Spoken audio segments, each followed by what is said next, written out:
A gente já começou hoje a primeira edição de um projeto que a gente espera repetir outras vezes, que é o Rede Peteca Debate.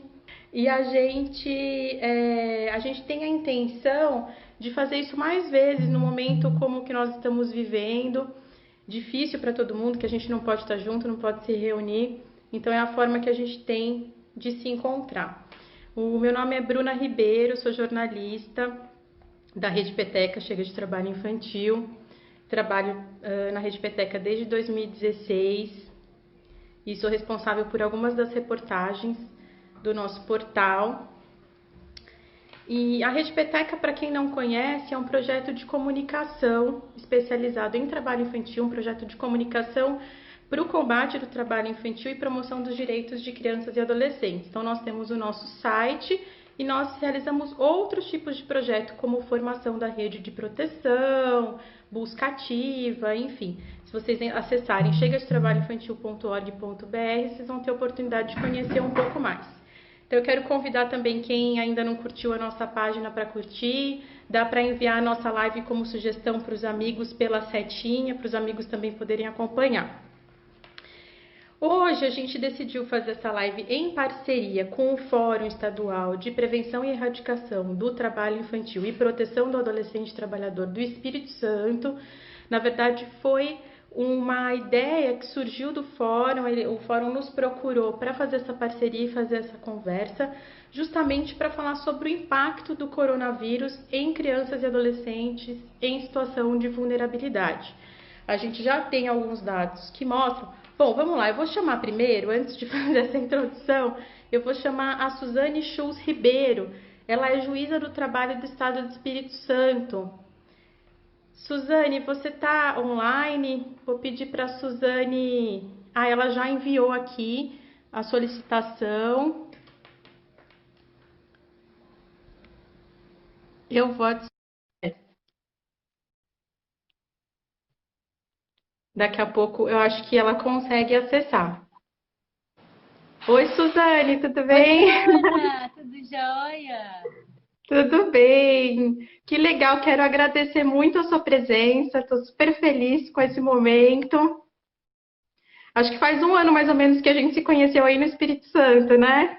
Você veio aqui, é um convite nosso, que era do MPT e do TRT, para a gente fazer exatamente um evento sobre essa temática de exploração sexual de crianças e adolescentes.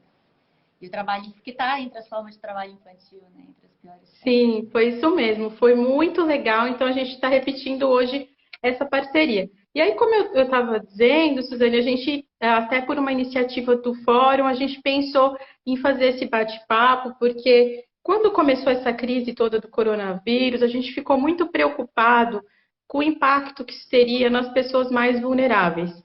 Lógico que o vírus, ele pode acometer qualquer pessoa, todos nós estamos sujeitos, é uma preocupação geral da população, mas a gente sabe que parte da população tem mais dificuldade ainda, até mesmo de acesso a algumas medidas simples de prevenção. Então, a gente sabe que nas comunidades mais vulneráveis, muitas vezes as famílias moram em um cômodo que mal tem janela, com 8 pessoas dormindo no mesmo ambiente, com famílias, pessoas de diferentes idades, então o neto com o bisneto, com o avô, então toda essa problemática dos grupos de risco, e as famílias às vezes não podem praticar o isolamento, muitas vezes não têm acesso à água potável, ao sabão, medidas simples, né? Acesso à máscara. Um dado assim, para a gente iniciar a conversa em relação ao acesso à saúde, a gente sabe que 75% da população brasileira só tem acesso ao SUS, sendo que o SUS representa 44% dos leitos de UTI. Eu também acompanhei a triste notícia recentemente, nos últimos dias, de que já existem dados do Ministério da Saúde que apontam que a maior parte da população atingida, da população que morre de coronavírus no Brasil, já é a população negra. Então, eu acho que esse cenário vem se desenhando. O Brasil é o primeiro país que tem o problema das favelas, das comunidades. Então, eu quero te ouvir um pouco, aproveitando esse tema disparador da nossa conversa, qual que é a maior preocupação, qual que é o maior impacto do coronavírus em crianças e adolescentes em situação de vulnerabilidade e também no trabalho infantil? Então, Bruna, é um tema super novo que a gente está estudando, se debruçando agora, justamente porque a gente sabe que o trabalho infantil, ele normalmente acontece dentro, ele tem um público, né, que normalmente é a população mais desfavorecida economicamente.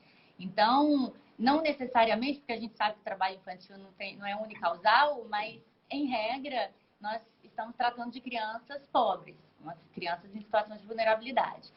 Mas para crianças e adolescentes nessa situação agora do coronavírus, a gente tem diversos outros impactos que podem vulnerar direitos, principalmente nesse público. Porque a ausência das escolas, e aí, como você mesmo falou, dentro dessas comunidades onde eles não têm acesso, às vezes, nem a geladeira, fogão, elementos que seriam necessários num país tropical para conservação de alimentos, eles não possuem nem essas coisas básicas, ou mesmo acesso à água, saneamento, né? Então, é uma série de problemas estruturais do Estado que acabam aumentando a possibilidade de propagação entre essa população, né? E as crianças, muito embora ainda não se saiba exatamente, porque a gente está tateando, né? Sobre o coronavírus, não se tem ainda nenhuma certeza científica, estamos experimentando. Então, numericamente, parece que as crianças elas não são tão atingidas como vetores de morte, né? Mas elas são vetores de transmissão. Então, morando, né, dentro desses ambientes que tem tantas pessoas e sem ser possível também, né, esse isolamento, acaba que se aumenta a possibilidade de transmissão. E aí a gente tem diversas outras questões que a gente tem que pensar, que tem a ver com a economia mesmo, familiar, porque grande parte dessas famílias estão em trabalhos precarizados, ou mesmo que ainda que formais, são trabalhadores, muitas vezes, né, nas atividades essenciais, em redes de supermercado, fazendo manutenções, etc. E tal, tem que fazer deslocamentos através de coletivos. Então, eu acredito que nós, como sociedade, temos realmente que nos preocupar com as crianças, obviamente adolescentes, que é o nosso foco aqui, mas com esse público todo que está em situação de vulnerabilidade, não só das favelas, os moradores de rua, né? Nós temos aí os meninos e meninas que estão cumprindo medida socioeducativa, meninos que estão em abrigos. A gente tem um número de 49% das casas de abrigo que possuem um computador. Como nós podemos, então, dar acesso à educação por ensino à distância com crianças que não possuem uma rede Wi-Fi, não tem um ambiente na casa que ela possa estudar, né? Porque ela está ali misturada. A gente também tem, eu estava vendo que nós já tivemos uma crise na África Ocidental, que é do Ebola, entre 2014 e 2016, e que houve necessidade de fazer esse isolamento social. E lá a Unicef chegou a mencionar, e ela manifesta, que é a Agência da ONU para a Proteção de Crianças e Adolescentes, ela manifesta a preocupação e apela para todos os países tomarem cuidado de suas crianças e seus adolescentes, porque neste momento na África Ocidental houve um aumento absurdo de violências contra crianças. Violências, abuso sexual, dobrou o número de gravidez de adolescência, de adolescentes, violências mesmo em casa, porque imagina, né, tempo demais, com gente demais, os conflitos aumentam, falta comida, todo mundo numa situação, né, de aflição, justamente porque muita energia que está ali contida em um espaço pequeno. Então, as questões que envolvem o Covid para essa população são absurdamente numerosas e exigem uma postura governamental. Então, a gente estava falando aqui sobre questões pontuais dentro de uma visão microeconômica, que é das famílias em si, dessas populações que estão em situação de vulnerabilidade. Comunidades quilombolas, né? A gente está vendo aí como tem atingido também. Mas macroeconomicamente, o governo precisa dar uma resposta. A OMS já disse isso diversas vezes, né? Solicita, pede para que os estados possam dar essa resposta para essa população. Principalmente, aí a gente também tem que colocar que o Brasil está sofrendo muito com toda essa situação, porque também a partir de 2016 a gente teve uma série de retrocessos sociais, né? A ausência, por exemplo, de aumento real do salário mínimo, que para as famílias poderem ter as reformas trabalhistas, reforma previdenciária, e sabendo que existem muitos idosos que são arrimo de família e que estão ali justamente sustentando filhos desempregados, uma situação de desemprego, né, que aumentou também enormemente, e os empregos precarizados cada vez mais, informais. Então, aquela dinâmica que a gente ouvia dizer, né, não, a gente tem que ter menos direitos e mais emprego, menos direitos para mais empregos, né? E a gente vê que isso não existe. Na realidade, a gente precisa ter direitos e a gente precisa ter empregabilidade. Então, o governo ele precisa agir, e agora a conta que ele vai pagar é muito alta, e tem que ser muito alta mesmo, para, inclusive, fazer com que nós, como sociedade, reflitamos o que a gente quer realmente para frente. Nós temos uma Constituição garantidora de direitos, nós temos uma Constituição que diz que a política do salário mínimo deve garantir um mínimo existencial, que a gente não está vendo que seja possível. E aí, com essa existência do mínimo existencial, crianças e adolescentes, que é um público vulnerável, acaba saindo às ruas e se envolvendo muitas vezes primeiro como alvo, né, como vitrine nas ruas vendendo bala, etc. e tal, para aliciadores que as cooptam para outras violações, como exploração sexual, como exploração no narcotráfico, que também são espécies de trabalho e que estão classificadas pela OIT como dentro das piores formas de trabalho, também aqui no Brasil internamente através de um decreto, né? Então, assim, essas políticas públicas, elas são absolutamente necessárias, prementes e urgentes. A gente tem visto também, e isso me alegra bastante, a solidariedade, a empatia da sociedade civil, que tem se organizado, algumas já organizadas e que, né, acabam fazendo e criando aí movimentos que para auxiliar justamente na compra de higienes, né, de produtos de higiene básico, na aquisição de alimentos para essa população poder de alguma forma sobreviver e passar por isso, né? E então, assim, mas a gente não pode sobreviver da solidariedade, né? A gente precisa institucionalmente ter uma política que promova esse tipo de bem-estar social. Com certeza. Eu acho que existem alguns pontos importantes aí, porque nesse momento a gente está precisando ser assistencialista, até que é o que você mencionou.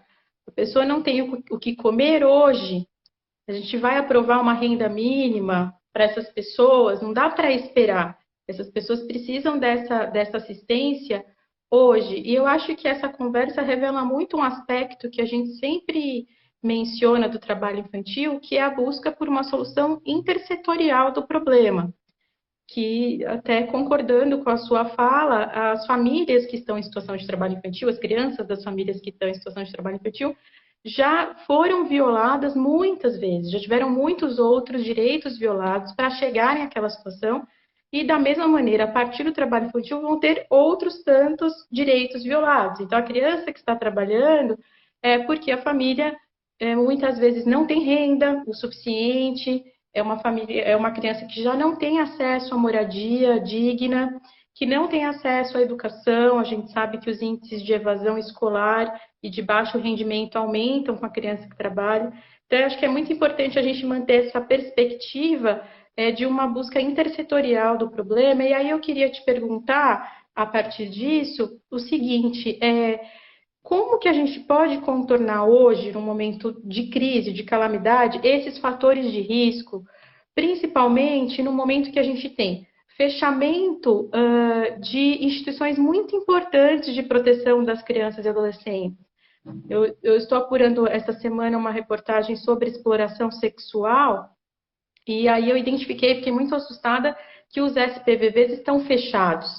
Então, a gente sabe que alguns serviços estão fechados, eles estão atuando por plantão, por telefone, a redução de busca ativa, o comprometimento da renda das famílias, a redução ou suspensão das fiscalizações dos auditores fiscais. Então, como que a gente pode, nesse momento, contornar esses fatores de risco? Tem também uma pessoa aqui comentando, a Bia Avelino, sobre a exploração sexual da criança e do adolescente. Para quem não sabe, exploração sexual é o que a sociedade conhece como prostituição infantil. A gente não usa esse termo porque ele é inadequado a partir do momento que a criança e o adolescente está sendo explorada, não está ali porque ela quer. Então, eu queria fazer essa pergunta sobre como contornar os fatores de risco e também sobre essas novas dinâmicas do trabalho infantil. Você mencionou o aumento da violência doméstica, é um fato, e a gente sabe que, uma vez que as crianças não estão encontrando tantos recursos nas ruas, aumenta a exploração sexual. A gente teve denúncia de uma conselheira tutelar que compartilhou com a gente esse problema, aumento do trabalho infantil doméstico também. Então, eu queria fazer inicialmente essas duas perguntas sobre como contornar os fatores de risco e como que ficam essas dinâmicas do trabalho infantil a partir de agora, na sua opinião. Se você quiser comentar um pouco também sobre o Espírito Santo, eu vi que tem gente da Bahia, eu vi que tem gente do Ceará, acredito que tem do Espírito Santo também, então é legal a gente pensar num Brasil como um todo. Claro. E, nossa, Bruna, você me apertou, hein? Porque, de fato, a gente, dentro da situação institucional que nós vivemos hoje, país, ou seja, é até complicado, né? A gente tem uma não governabilidade, estamos com mensagens absolutamente díspares entre o que diz o Ministério da Saúde, o que diz a Presidência da República. Temos aí um governo que tem cada vez mais retirado um orçamento para a assistência social e para qualquer promoção que seja quanto a direitos humanos. Aliás, direitos humanos hoje virou coisa de comunista, é uma coisa que a gente nem entende, né? Porque é direito básico de qualquer pessoa, né? De um indivíduo, direito que é meu, que é seu e que também é de uma pessoa que tem menos condição, está num patamar social diferente e nem por isso deixa de ser igualmente humana. Então, independente de onde ela esteja, se está encarcerado, se não está, se cometeu um delito, ela é uma pessoa e tem que ser tratada como tal.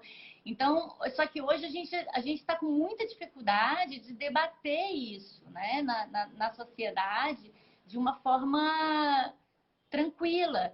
Então, eu vejo que, principalmente atuando no fórum, onde a gente ali tem diversas instituições governamentais, não governamentais, Sistema S, a gente tem um encontro de falas e eu acho muito bonito que os servidores públicos da assistência social têm feito muita coisa, têm se dedicado, têm arregaçado as mangas.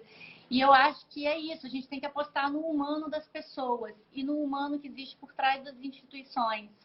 Então, acredito que a gente agora é a forma que a gente tem para a gente tentar descobrir essa humanidade também e refletir sobre isso e buscar canais. Então, nós temos o Disque 100, como você falou, tem um plantão do Conselho Tutelar, existem alguns plantões que estão atuando, plantões de polícia, E aqui, quando eu falo polícia, eu não estou falando em encarceramento, por favor, não. Ainda mais neste momento, a gente não quer encarceramento, né? Dentro dos presídios, nós temos um ambiente absolutamente insalubre e que se mantém lá aquelas pessoas, basicamente está se condenando elas à morte. Então, não é isso que nós queremos, não é essa questão. Mas as polícias, que eu digo, para fazerem os papéis preventivos, para atuarem, para irem nas comunidades. Então, por exemplo, o trabalho doméstico, que você falou, com certeza deve aumentar, porque imagina, sem escolas, sem atividades de contraturno, né? Os pais precisam sair para trabalhar, acaba deixando uma criança de 10 cuidando das outras 4 menores, fazendo todo o serviço doméstico. Então, de fato, nós teremos muitos problemas quanto a esse, a própria violência, agressão verbal, violência física, violência sexual. Eu acho que os vizinhos, né, as comunidades, elas têm que ficar atentas, os vizinhos têm que ficar atentos. Tem que ter a denúncia. As denúncias são absolutamente vitais para que essas equipes que estão de plantão já possam diretamente ir a um local onde se saiba o que está acontecendo e não fazer uma fiscalização aleatória, como seria em um tempo regular e normal.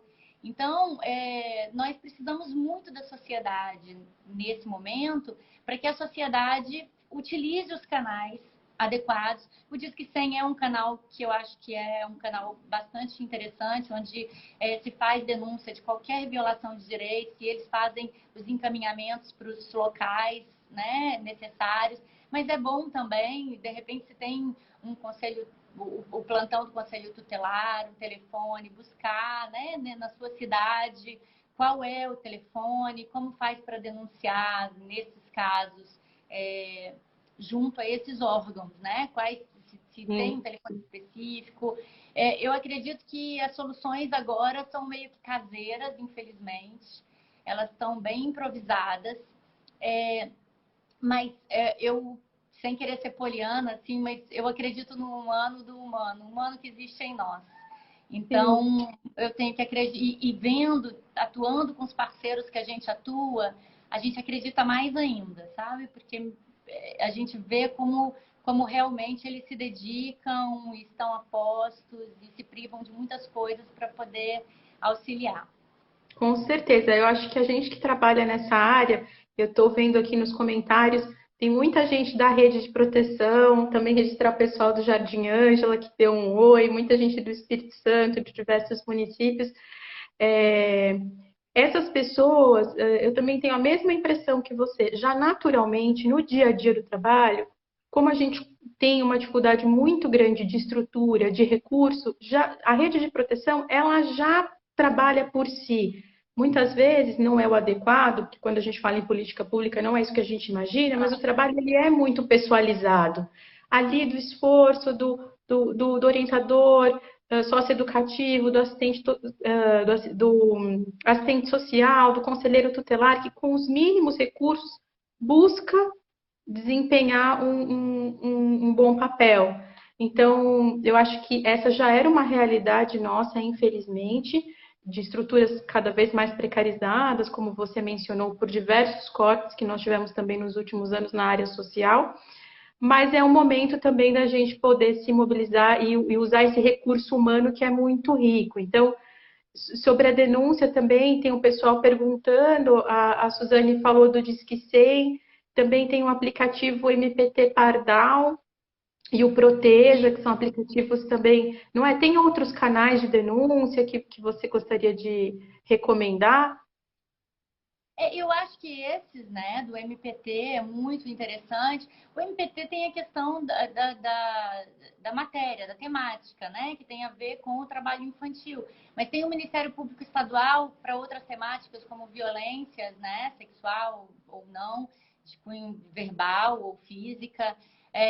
Pode-se procurar também o Ministério Público Estadual. E aí, cada estado, como por exemplo, esse no Rio de Janeiro, que você mencionou, eu esqueci o nome, você falou um do Rio de Janeiro.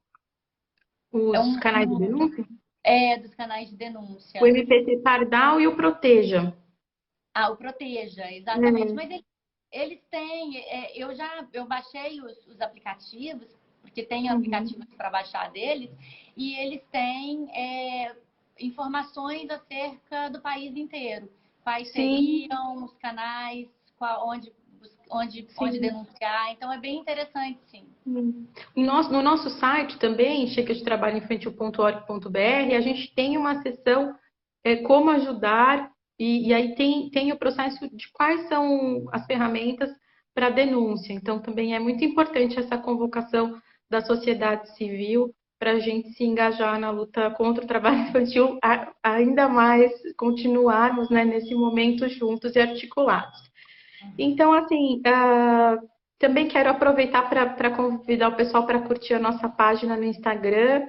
O Fórum também é do Espírito Santo, né, Suzane? Tem uma página no Instagram que começou agora. Então, é o FEAPET, o pessoal pode procurar e seguir. Mandarem aí a nossa live como sugestão para os amigos. Nós também temos a página Combate ao Trabalho Infantil, que é do TST, que também fala muita coisa, é bem legal. E eu estou na gestão regional aqui, então eu também tenho que fazer a minha propaganda aqui. Com certeza! É o momento da gente se articular. E aí, para fechar, que o nosso tempo está acabando, passa muito rápido. A gente tem meia horinha, teve só meia horinha, depois a gente vai falar com o Tauan. Só para encerrar, eu achei interessante que você falou sobre a importância de manter essas estruturas.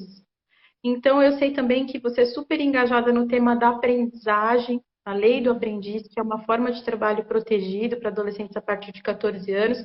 Eu queria te convidar a refletir um pouco sobre as ameaças estruturais na perspectiva do PET, que é o Programa Nacional de Erradicação do Trabalho Infantil, e da lei do aprendiz. E aí já fazer as suas considerações finais e espero que a gente possa se encontrar num outro momento. Isso. Obrigada, Vamos, com certeza. Obrigada, Bruna. Quanto à aprendizagem, assim, é uma das principais ferramentas que a gente tem no combate ao trabalho infantil, considerando que grande parte dessas 2.600.000, que é o último número que a gente tem, assim, que sejam é de 2016, do PNAD de 2016, mas é um número que a gente utiliza como referência. Desse quantitativo, a maior parte está acima de 14 anos, ou seja, são adolescentes que poderiam estar em um trabalho protegido, que é a aprendizagem. Então, estamos sob ataque constante, tentando ali na defesa, nas casas legislativas, em Brasília, tentando pelo menos segurar. A gente nem está pedindo para ampliar, a gente só quer segurar o cumprimento, não só a existência do contrato de aprendizagem e a exigência de um percentual para que as empresas cumpram, mas também o próprio cumprimento de muitas empresas que são um tanto resistentes, né, a ter os aprendizes. E essa é uma ferramenta fundamental. Eu também, uma das coisas que eu gostaria assim, de deixar para reflexão de todo mundo que está assistindo a gente que realmente é muito bonito, né? Essa união de esforços, a solidariedade das pessoas, a busca para tentar melhorar a situação, mas eu acho que tem que pensar para além disso, pensar não apenas quando passar essa situação emergencial e tudo, pensar uma situação de estrutura mesmo, né? Estruturante do governo, de nós como um país, como uma nação. E nesse sentido a gente tem que buscar pela justiça social, né? E eu acho que é isso que falta muito no nosso, até mesmo como a gente acaba achando como sociedade, eu acho que tem um pouco do aculturamento de acreditar que a pobreza é inevitável, né? E a pobreza ela não é inevitável, a pobreza ela pode ser combatida, ela pode ser erradicada através de políticas públicas adequadas e sérias. Então, é muito necessário que o país ele foque muito numa educação de qualidade como fator libertador dessas crianças, porque a gente sabe que o conhecimento salva, mas até por um bom largo tempo, a gente precisa dar comida para essas crianças, elas precisam estudar, né? E assim, ter um valor nutricional de uma comida adequada, que a gente sabe que isso não existe, a não ser que seja dentro da escola, né? E a gente tem que ter uma política, eu acho, que seja de fato que as pessoas parem de acreditar que a pobreza é inevitável ou que as pessoas estão na pobreza porque elas querem. Ninguém quer estar na pobreza, as pessoas querem sair dela, mas não vêm porque o ciclo da pobreza, ele se consome, ele se eterniza. E se a gente não fizer diferente, não romper esse ciclo. Então, eu acho que seria essa reflexão que eu queria colocar para todo mundo, para a gente lutar por justiça social, que eu acho que é o mais importante para além da solidariedade. Com certeza, excelente fala, isso mesmo, a gente não pode confundir caridade com justiça social. Perfeita reflexão sobre o fim o encerramento desse ciclo do trabalho infantil, que acaba se repetindo de geração em geração. Então, muito obrigada pela participação, Suzane. Adorei, espero que a gente possa fazer outras lives, pensar em outros temas. Muito legal também a gente fazer uma conversa entre os estados, é muito importante. Te agradeço demais em nome da Rede Peteca, que hoje está sendo representada aqui por mim, mas tem uma equipe por trás. Não quero deixar de mencionar o Felipe Tal, nosso gestor, que está aqui também acompanhando as perguntas e os comentários, a Roberta Tasselli, que é gestora da nossa área, Danilo, todo o pessoal da equipe do Comunicação para o Desenvolvimento da Cidade Escola Aprendiz, organização da qual a gente tem muito orgulho de participar. Então, estamos muito felizes de trocar essa ideia com vocês aí do Espírito Santo, do Fórum, do Tribunal. Muito legal, obrigada mesmo, viu? Eu que agradeço a Rede Peteca por ter contribuído e dado esse espaço para a gente poder conversar um pouquinho. Tá certo. Até a próxima, então, Suzane. Até a próxima. Um beijo. Um beijo. A todos. Um abraço a todos aí que seguem na live agora com o nosso querido Tal. Tá bom? Obrigada. Continua com a gente aí, acompanhando. Tchau. Tchau.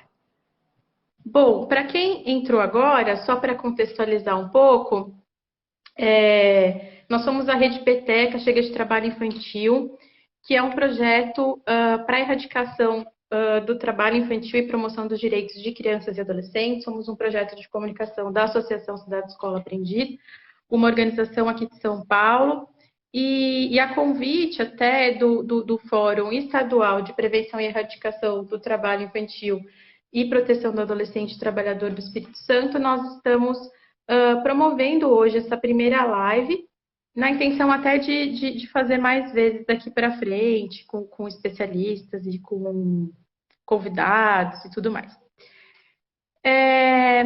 Bom, aí agora, para esse segundo bloco, a gente vai conversar com o Tauan Pastrello. Oi, Tauan, tudo bem? Olá, tudo bem? Como vai? Boa tarde, boa noite. Boa tarde, 5h30 ainda. Isso. Bom, então eu acho que você estava acompanhando. O Chico aqui, desculpa, gente, mas o Chico é um cara muito importante para a gente também, super parceiro da Rede Peteca. Vai ser injusto eu ficar comentando, porque com certeza tem muita gente legal aqui. Bom, Tauan, é o seguinte, você acompanhou o começo da conversa com a Suzane, né? Sim. E a gente, como eu expliquei, a gente decidiu fazer esse debate, essa conversa entre Espírito Santo e São Paulo, para conversar um pouco sobre o impacto do coronavírus em crianças e adolescentes em situação de vulnerabilidade. O Tauan Pastrello, ele é mestre em serviço social e técnico de referência do Programa de Erradicação do Trabalho Infantil de Vitória e Espírito Santo. Então, eu quero, assim como eu fiz com a Suzane, a gente tem menos de meia hora para finalizar, porque é o tempo aqui do Instagram, infelizmente, a gente gostaria de ficar mais, mas eu queria te convidar a fazer uma reflexão inicial. Na perspectiva da assistência, quais são esses principais impactos? E aí já emendar na reflexão de como que a gente pode administrar todos esses fatores de risco, nessa situação que a gente está vivendo. Se você quiser dar um depoimento também do que você está acompanhando aí no Espírito Santo, Sim. queria te convidar para compartilhar um pouco com a gente. Sim, sim. Queria agradecer a Rede Peteca, quem está assistindo, quem puder aí compartilhar também, indicar com os amigos a live, curtir aí, seguir a Rede Peteca, a página do FEAPET também no Instagram. Eu acho que é muito importante esse debate nesse contexto atual, porque, de fato, nós vivemos já uma estrutura, né, social muito desigual, numa conjuntura muito desfavorável economicamente, politicamente, e num contexto extremamente adverso e também sem precedente na história do nosso país, né, para se falar disso. Então, a gente está vivendo um contexto em que o direito à política de assistência está completamente relacionado ao direito ao trabalho, né? Então, portanto, o trabalho infantil ganha essa ênfase, né? A estrutura desigual que a gente fala é que o nosso país, o Brasil, ocupa o segundo lugar em maior concentração de renda e o sétimo lugar em maior desigualdade social. Portanto, essa estrutura é muito grave e a conjuntura não é menos desfavorável. Então, sem querer ser pessimista, né, os especialistas apontam que esse cenário vai ter um impacto dantesco. E essa expressão dantesca ela é muito interessante, porque ela se refere ao livro A Divina Comédia de Dante, em que ele descreve o inferno numa das melhores caracterizações que a história da humanidade já viu. E o Karl Marx tem uma frase num livro dele, no Grundrisse, que ele diz que a situação do trabalho infantil no início do capitalismo, ela era as jornadas de trabalho extensivas, etc., em manufaturas de fósforo, de produtos químicos. Ele dizia que Dante veria superadas as suas mais cruéis noções sobre o inferno, então, sobre essa conjuntura diversa. Então, sem querer ser pessimista, eu acho que isso é um bom começo para a gente entender que o trabalho infantil já tem uma característica bastante perversa, somada a essa realidade do coronavírus, vai ser ainda pior, né? Então, por isso que a gente traz esse tema para a proteção social. Em casos desse, né, o Estado tem que tomar a frente e garantir a proteção social, sobretudo emergencial, além da já proteção social garantida na Constituição Federal, né? Então, a gente espera disso, e não só de um governo ou de outro, muita gente politizando o debate, diz governo A, governo B, a gente vai ver aqui nesse papo que os cortes à política de assistência, eles acontecem desde 2014, e passaram por todos esses governos, né? Então, essa politização, ela pra gente, ela é importante para mostrar que o governo federal, enfim, aqueles que não defendem o isolamento ou outras políticas, eles estão colocando a gente num dilema, né? Eles colocam ou a gente morre com o vírus, ou a gente morre de fome, né, com uma expressão de um dilema kantiano, nesse caso, que para a gente é muito parecido com o dilema que quem trabalha com a questão do trabalho infantil já está acostumado, que é ou eu trabalho ou é melhor que roubar, né? Então é melhor eu trabalhar do que roubar, é melhor eu fazer isso do que isso, né? Então esse dilema para a gente ele é falso, né? Então ele é um falso dilema porque ele divide as pessoas em primeiro lugar, porque quem aqui nunca viu uma discussão em grupo de WhatsApp da família, em que um fala, não, tem que abrir, tem que voltar tudo ao normal, senão a economia vai parar. O outro fala, não, mas as pessoas vão morrer. Então, esse falso dilema de morre do vírus ou morre de fome trava a gente numa coisa sem saída. E que a gente vai dizer, não, eu não quero nem trabalhar, né? Na verdade, eu não quero nem trabalhar e nem roubar. Eu quero estudar, eu quero ter acesso à educação, à cultura, ao esporte, e eu também não quero morrer nem de vírus, nem de fome. E para isso é o Estado brasileiro que tem que dar as soluções necessárias que a gente está tratando aqui, né? Então, eu acho que isso é bastante importante para a gente trazer, né, no sistema de proteção social, que garante aqui no nosso país saúde, educação, e principalmente no tripé da Seguridade Social com a assistência social. E se a gente for ver nessas ações, do investimento público, que vai derivar aí um impacto na política de assistência, países de primeiro mundo, como a Alemanha e Estados Unidos, investiram milhões e bilhões de reais nessa questão, e a gente está vendo o nosso país ainda caminhando muito lentamente nisso, né? A Alemanha, só para dar um dado, investiu mais de 600 bilhões. Os Estados Unidos, que inicialmente eram contra o isolamento, agora já estão investindo mais de 2 trilhões de dólares para o apoio, né? E o apoio direto às famílias. Então, é um benefício de 2 mil dólares por trabalhador desempregado na situação. E no nosso país, a gente investiu muito pouco, né? Um benefício aprovado, que a intenção era ser de R$ 200, ele é ampliado para R$ 600 a contragosto do governo.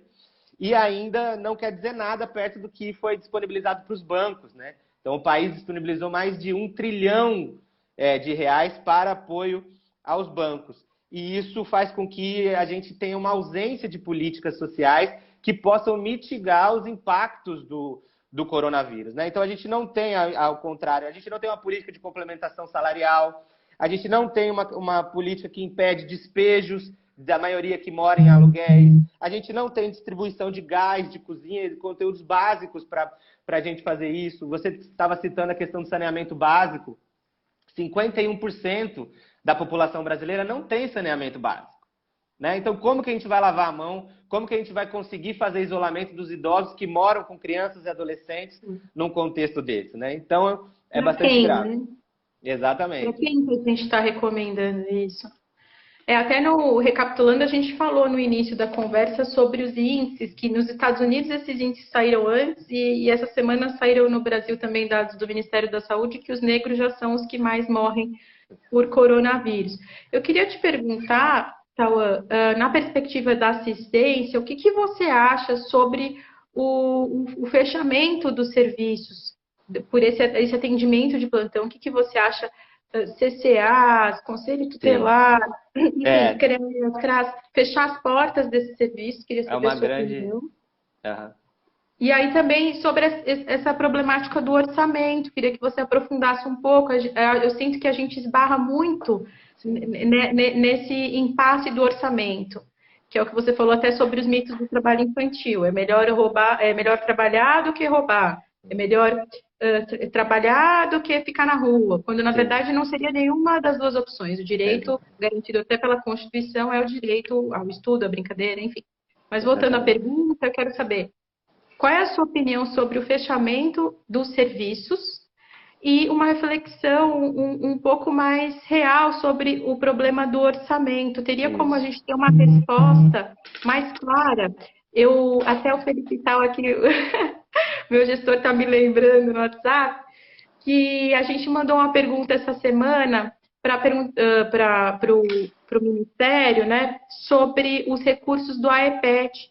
E eles nos responderam que os municípios, até uma informação importante para os municípios, podem usar os recursos do AEPET agora no combate a esse problema do coronavírus. Então, eu queria que você fizesse essas duas reflexões para a gente. Isso é muito interessante, porque o Ministério diz que a gente pode usar o recurso das ações estratégicas do PET, mas não tem recurso para utilizar, porque esses recursos já foram esgotados no ano passado, até o ano passado, ou os municípios que ainda têm, é porque não executaram esse recurso anteriormente.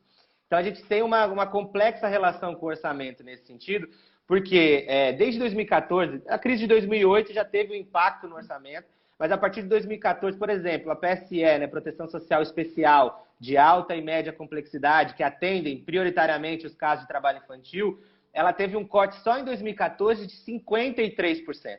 Isso é muito grave, né? E em 2019, né, pela lei orgânica, o recurso para a política de assistência diminuiu 29%. Esse recurso, que é já 2, ponto alguma coisa do PIB, caiu 29%. Né? Então, esses cortes impactam diretamente em serviços, programas e projetos. O que significa isso? Né? Na carta do CNAS de 2019, depois a gente pode compartilhar as fontes, isso resulta em menos de 700 mil atendimentos a criança e adolescente pela política de assistência. Isso diminui 39 mil vagas de acolhimento institucional para crianças e adolescentes do nosso país.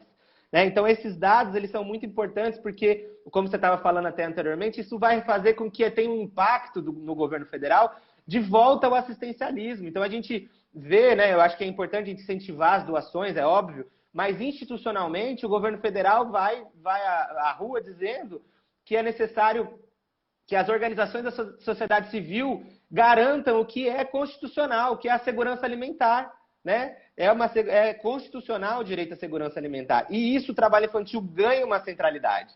Muito importante porque, nesse contexto, né, após a aprovação da MP 936, agora, que institui a carteira verde e amarela de trabalho, o governo Bolsonaro foi aprovada com a anuência do Judiciário, ela vai fazer com que os patrões possam negociar com os trabalhadores e dizer para eles assim, olha, ou você corta o seu salário pela metade ou você vai ser demitido, o que você escolhe? né? Então, isso é um problema muito grande para a gente, porque o desemprego vai aumentar muito pós-coronavírus, expandir de um modo que acho que a gente nunca ainda não viu na história desse país. Já temos dados alarmantes, ele vai se complexificar e a gente vai aumentar aí a expectativa de vida e a qualidade de vida dos trabalhadores. Porque o trabalho infantil, ele tem consequências imediatas, né? Não dá para você ver imediatamente, a não ser as piores formas, como abuso e exploração sexual. Mas eles vão ser, as suas consequências vão ser aferidas posteriormente, né? Quando a pessoa estiver mais adulta. Enfim, isso vai fazer com que a expectativa de vida, por exemplo, pela rede Nossa São Paulo, na análise aí em São Paulo, nos bairros nobres, a população chega a 80 anos. E nos bairros pobres, a 57. Ou seja, esses cortes de recursos nas políticas sociais contribuem para que tenha uma diferença de 23 anos entre a expectativa de vida de quem mora num bairro mais elitizado e menos elitizado. Portanto, o coronavírus ele não escolhe classe social para quem ele vai atingir, ele é um vírus.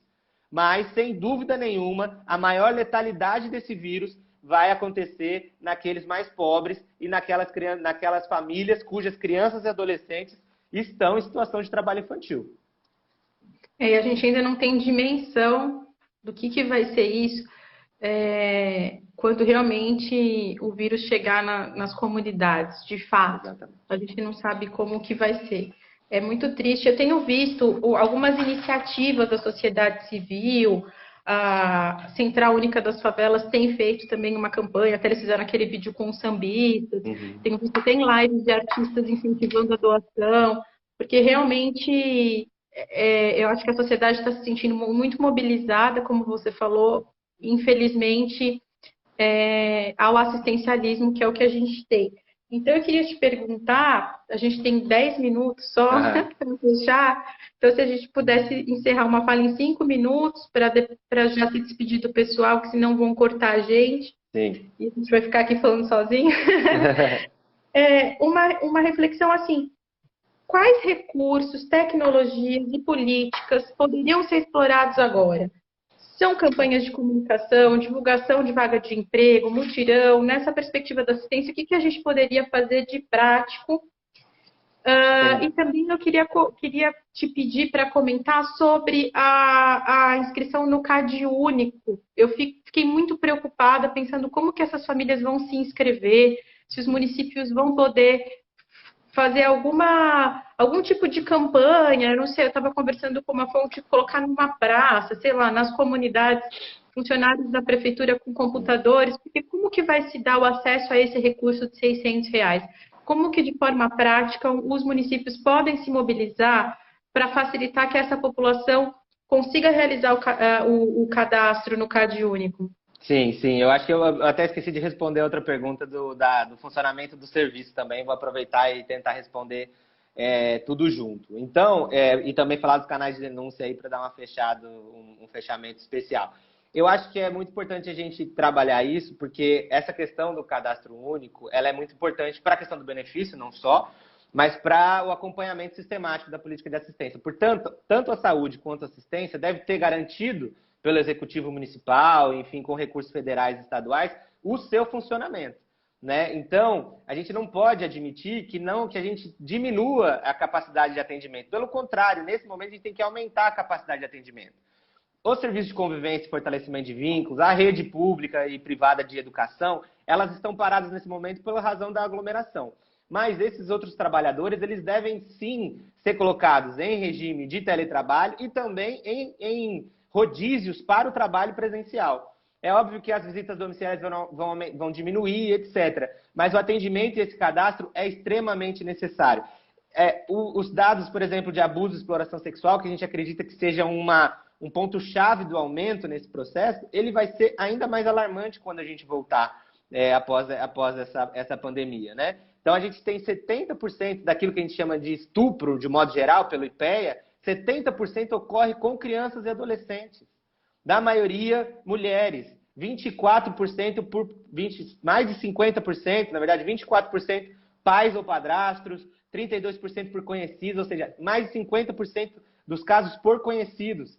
As crianças e adolescentes lésbicas, transexuais, enfim, vão ter maior dificuldade por conta da evasão escolar, por conta da saída de casa mais cedo. Ou seja, a importância da denúncia nesse caso é muito determinante. A gente teve agora, no último ano, a gente está em 1 ano e 3 meses de governo federal e a gente não teve um repasse das verbas, das ações estratégicas do PET para os municípios. Tudo que o PET está trabalhando há 1 ano e 3 meses é recurso que já estava guardado nos seus municípios ou que estão sendo financiados pelo próprio município, como é o caso de Vitória. Além disso, a gente teve os ataques ao CONANDA, a gente teve também o esvaziamento do Fórum Nacional de Aprendizagem, né? O fim ou o esvaziamento da CONAPET, da comissão, a exclusão da OIT, da participação e do próprio MPT. Então, isso tudo é um absurdo. A gente teve denúncias de demissão no Disque 100, de teleatendentes do Disque 100. O Disque 100 normalmente recebe mais de 60 denúncias por dia, né, de abuso e exploração sexual, e a gente tem o corte de funcionários e de trabalhadores. Agora, é um esforço que o executivo municipal, estadual tem que fazer, é esse esforço de apoiar os trabalhadores. Quem são os trabalhadores da política de assistência? São majoritariamente mulheres, mães de família. Como vai fazer teletrabalho nessas condições? Com família, sendo que as crianças, seus filhos estão em casa, né? É difícil isso acontecer. Os atendimentos presenciais e as visitas são centrais para o atendimento da assistência. Os sistemas e os telefones são precários, material de proteção, os prontuários são majoritariamente manuais. Como que a gente continua acompanhando essas famílias? Por isso que a denúncia, né, o processo de denúncia entre a violação de direitos ser notada, ela ser denunciada, ela ser verificada e algum encaminhamento ser possível a partir dessa demanda, é muito demorado. Portanto, a população precisa exercer esses canais de denúncia e pressionar o município. Quais são? Né? A gente tem o Disque 100, que a gente já falou, o 181, que é a Secretaria de Segurança Pública, a gente tem o 190, que também é nacionalmente aí conhecido, o 191, que é o da Polícia Rodoviária Federal, a gente tem as delegacias especializadas em proteção a crianças e adolescentes, as DPCAs, e os conselhos tutelares, por orientação do Ministério Público, eles estão funcionando em regime de plantão por telefone, que deve ser disponibilizado pelo município, pela Secretaria de Assistência, para todo mundo. Então, nós temos que ir atrás disso. Aqui em Vitória, a gente tem 156. Em outros municípios também tem canais de comunicação direto. Então, a gente tem que comunicar o Conselho Tutelar. Em caso de não visita do Conselho Tutelar ou de não atuação, denunciar para os conselhos da criança e do adolescente também. Tá certo. Então, olha, muito obrigada. Eu sei que você tinha muito mais reflexões para fazer, mas a gente, infelizmente, vai precisar encerrar por causa do tempo. Eu acho que essa conversa toda trouxe muitos temas que a gente pode aprofundar. Eu acho que tem muito para a gente falar de política pública, a questão da violência doméstica que você trouxe. Daria para fazer uma conversa só sobre violência doméstica em tempos de coronavírus. Então, espero que você possa voltar, que a gente possa conversar novamente.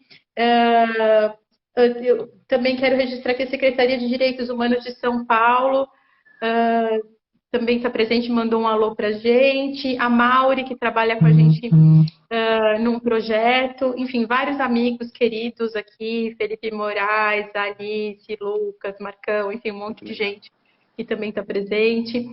Então, eu quero encerrar essa live agradecendo.